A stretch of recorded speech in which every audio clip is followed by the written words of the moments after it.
Welcome to the ODUblitz.com football show presented by our sponsors, Lions Bridge Financial Advisors, investing and planning for clients throughout Hampton Roads. I'm Ed Miller, ODU beat writer for Virginian-Pilot. I'm here with Harry Minium. Harry, as we said last week, things have gotten really interesting with the Monarchs. They really have. Old Dominion's won 3 in a row after losing 6 in a row, and I had an interview with basketball coach Jeff Jones earlier this week, and he was remarking to me that he thought perhaps this was Bobby Wilder's best coaching job in his 9 years here. And I know that, that goes against, your instinct that they're 5-6, but it might have been to pull a team out of a 6-game slide and to win your last 3 and have a chance to go bowl eligible.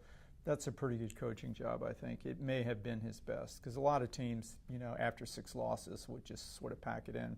Absolutely, yeah.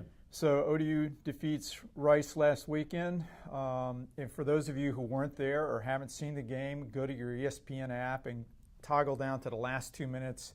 And ODU's 75-yard touchdown drive was quite an amazing sight. I mean, it was just it was a remarkable comeback. Best game of the year. It was not well played up until that point, but the last 2 minutes made it the best game of the year, I thought.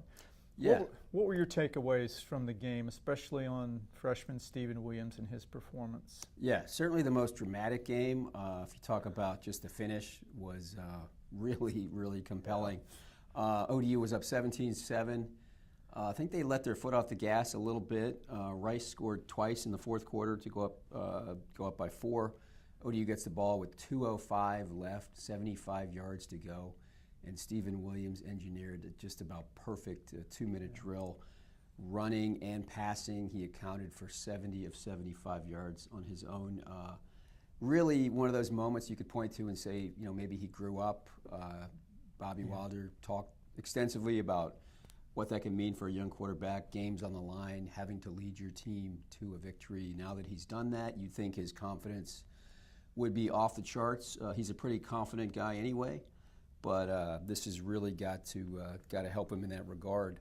It was, and just thinking about next season or the next 3 seasons, they got 3 seasons for them. He should, get better every season. Mm-hmm. They've got 35 of their top 44 players on the depth chart returning, and that doesn't include Jeremy Cox or Jonathan Duhart. Mm-hmm. Future looking ahead beyond this year looks pretty good for ODU. Yeah, speaking of Jonathan Duhart, practice this week, I saw him running.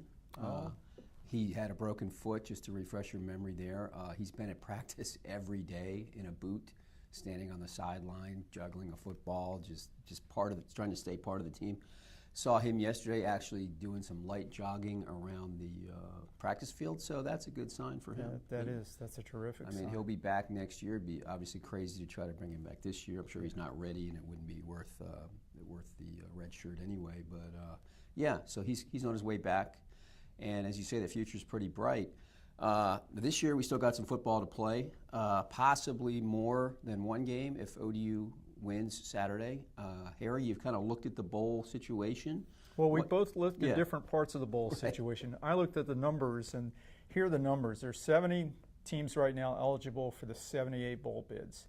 There could be as many as 17 others that become eligible this weekend, and you do the math, and that means they're going to, if all of them win, some of them are, there are going to be some bowl eligible teams that won't make it. But here's the deal. Most of those teams are underdogs, so if you're an ODU fan, you're rooting for Wake Forest, Ohio, Texas, and others to beat teams they're supposed to beat, and then hope ODU defeats Middle Tennessee. You've been looking at more of the bowl projections, and Brett McMurphy, who I think we both agree is the best in the business. What does he project, and if ODU goes to a bowl, where do you think they might end up? Yeah, Brett does not have ODU going. Now, most people do not have the Monarchs going per se. They've got somebody coming out of the Middle Tennessee ODU game going, and since ODU is a 12-point underdog Saturday, most people are projecting Middle Tennessee to win that game and go. So if you take ODU and fill them in the spot where Middle Tennessee is slated to go, Brett does not have them going. He's got Louisiana Tech getting the 9th bid, and Louisiana Tech needs to win as well Saturday to have a chance. Some other people do. USA Today has Middle Tennessee going, so if you sub ODU for Middle Tennessee, you can kind of have the Monarchs in there. Some of the places, maybe Boca Raton, New Orleans, and Orlando, which is the Cure Bowl. Yeah.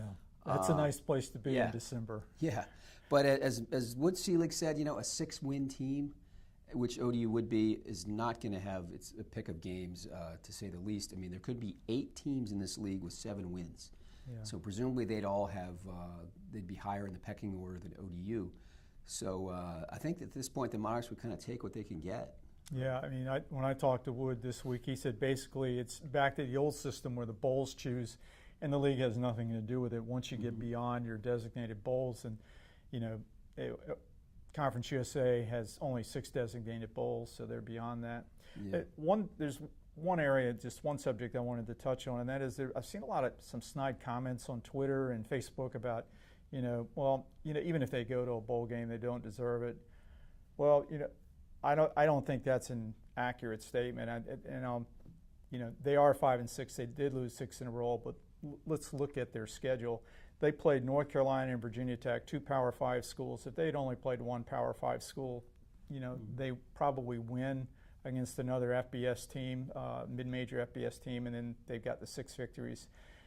They defeated FIU, which is going to a bowl. They should have defeated Western Kentucky and North Texas. Now, North Texas has won the West Division. They led both of those games in the fourth quarter and just blew it with mistakes.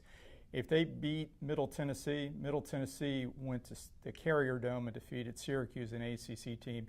You win your last 4 and you beat a team that beat an ACC team, you deserve to go to a bowl game. Yeah, you must be getting some of the same voicemails that I got from people saying that they're not a bowl team. Well, they didn't create this situation. There's 39 bowls. You could whether you agree or not that that's too many, and I think you could make a case that maybe it is. This is the world that ODU is playing in, and as a 6-win team with 4 victories in a row, they certainly have a compelling case to be included in a bowl game. I think there's actually 1 fewer bowl than last year, right? There is. Yeah. One of the bowl, I've forgotten the name of the bowl game in San Diego went out of business. Poinsettia? Yeah, maybe? That's it. But here's the deal: as long as ESPN keeps getting 1, 2, 3 million people to watch every bowl game, we're gonna have as many bowls in the future as we have now, because they make money if they get 2 or 3 million people watching a game, and that's incentive enough for there to be bowls. Yeah, it's programming. That's what bowls are. Exactly. How many times have you been sitting around your house on a random day close to the holidays, or wrapping a present or doing whatever, and you turn on the TV and there's a bowl game, and a lot of times they're pretty competitive, so they are. There's a market for it. So as long as there's a market, there's going to be the games. Right now, we'll take a break. Hear more from our sponsors, Lions Bridge Financial Advisors. You embody dedication, sacrifice, and commitment. You are an elite athlete. You know the difference superior coaching makes. Lions Bridge Financial Advisors is here to be your financial coach. We'll help you pack for your athletic journey by gathering a complete picture of where you are and where you want to go, and by working with other trusted professionals on your behalf. We're back with the ODU Blitz videocast. Ed, Middle Tennessee's a 12-point favorite this week, and that's understandable given that they're playing at home and given that they have Brent Stockstill back. He's the son of Coach Rick Stockstill, and I've seen this guy play a number of times on TV. He's really a good quarterback. I give you some stats on him. He has 72 career touchdown passes, which is 8th among all active FBS players. He set a school record for touchdown passes in his first 22 games. He missed 6 games earlier this season, and MTSU lost 4 of them. Since he returned 3 weeks ago, they've won twice and fell in triple overtime at Western Kentucky in a game they probably should have won. Mm-hmm. And Stockstill has thrown 7 TDs with just 1 interception. Middle Tennessee has been averaging 421 yards per game over the last 7 games. It sounds like a difficult challenge for ODU. Yeah, it's a huge challenge. Stockstill, as you mentioned, is a good quarterback. He's very accurate, good decision maker. Yeah. He's not running as much as he has in the past because he had a cracked sternum, which sounds like a pretty painful injury it does sound to me. Painful. And getting some pressure on him is going to be a key for Old Dominion, trying to get him out of his comfort zone. Middle, another thing we didn't mention about Middle, their defense has improved over last year. Well, last year they had no defense. Well, there you go. Yeah. Nowhere to go but up. Scott Schaefer, who was the coach at Syracuse most recently, is the defensive coordinator. They are ranked in the top 30, 31 in the nation in defense. So much better team. it's going to be a tall order for ODU. As you mentioned, 12-point favorites. I was a little surprised at that number. Thought it was a little high, but you know, definitely ODU is going to have to play its best game of the year to win down there. Yeah, and the odds makers, they have just a certain way of knowing what's going to happen in a lot of these games. Although I think Old Dominion, they've been wrong on a number of games this year. So where was ODU in your weekly power rankings? And I assume FAU is still number one?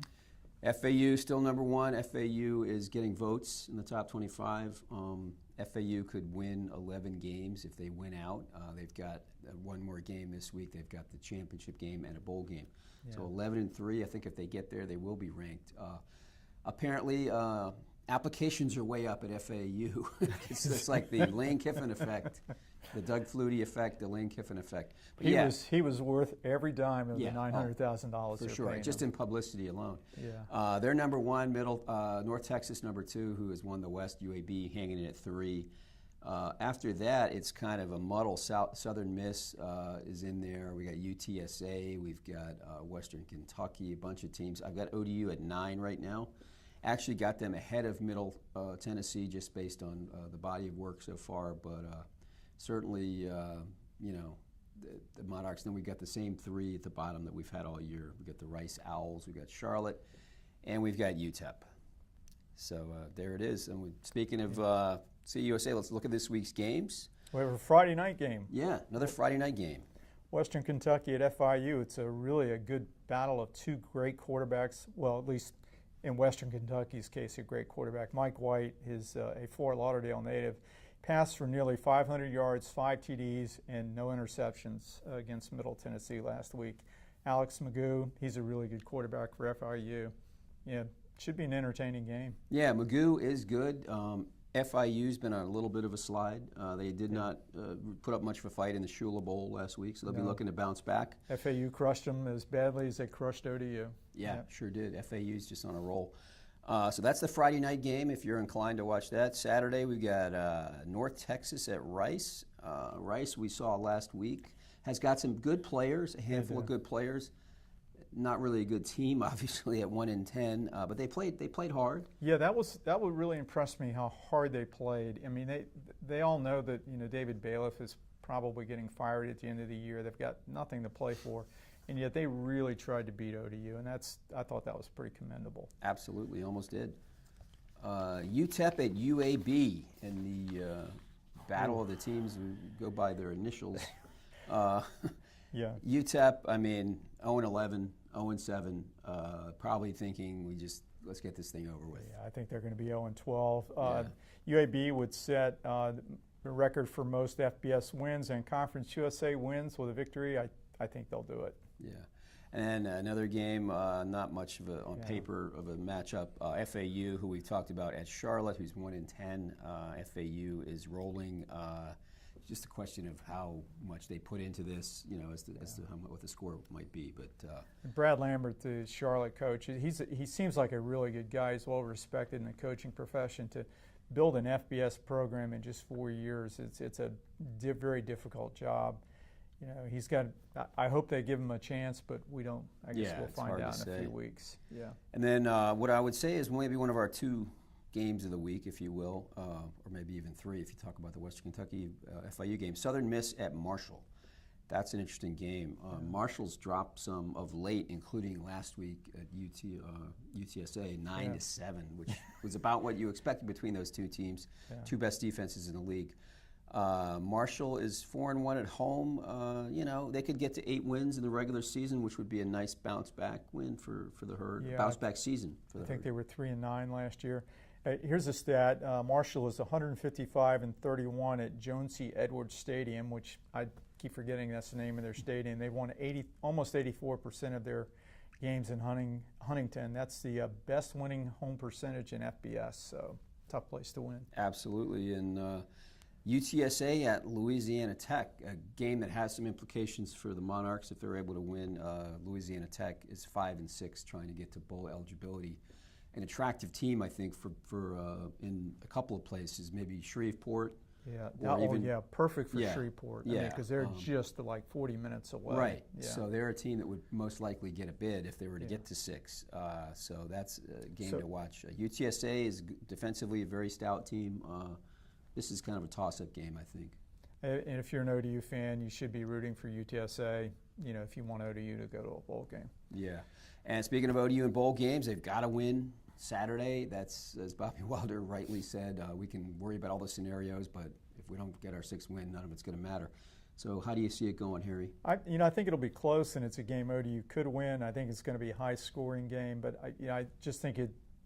Brent Stockstill, the thing about it is Middle Tennessee has just as much incentive as ODU does. If they had beaten Western Kentucky last week and this was just, are we going to win 6 or 7, I think ODU would, have a lot more to play for. But with both teams having the same amount of incentive, Middle playing at home, Stockstill being so good, I think Middle will win this.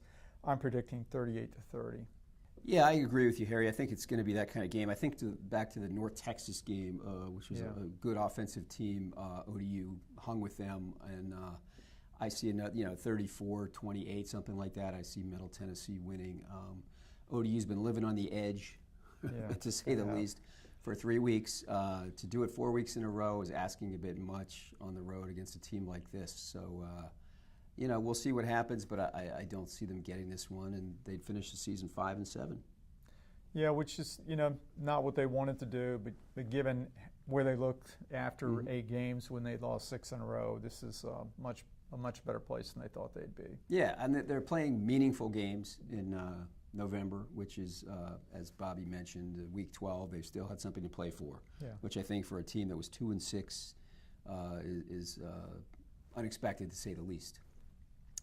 But win or lose, we'll be back to wrap the season or possibly preview ODU's bowl destination next week. If we know it. Yeah, we may not know it. But at any rate, we'll be back here at least once more to talk ODU football. For Harry Minium, this is Ed Miller. Thanks again for watching the ODUblitz.com football show presented by our sponsors, Lions Bridge Financial Advisors, investing in planning for clients throughout Hampton Roads. Thanks again, and we will see you next week.